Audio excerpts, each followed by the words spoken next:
Почитувани представници на медиумите, непотизмот во редовите на ВМРО-ДПМН од Прилеп продолжува со засилено темпо.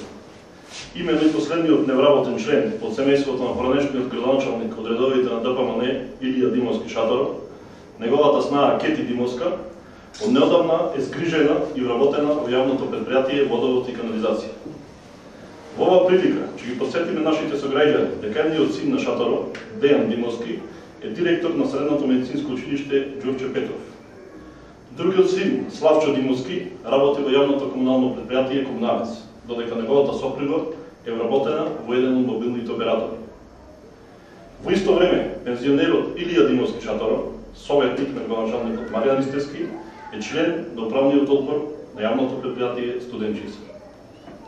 Прашуваме, кои се заслугите што Шаторов има направено за Прилеп, за да биде вака богато награден?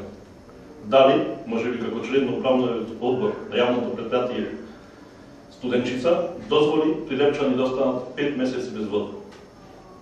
И додека стотици прилепски семејства, без ниту еден вработен член од семејството, со мизерна социјална помош од 1000 денари, едва им врзуваат крај со крај, во семејството на Шаторов течат пари од сите страни. Со ова дефинитивно е завршена патриотската мисија на Илија Димовски Шаторов, чија главна цел очигледно била згрижување и вработување на сите членови на неговото потесно семејство. Благодарам.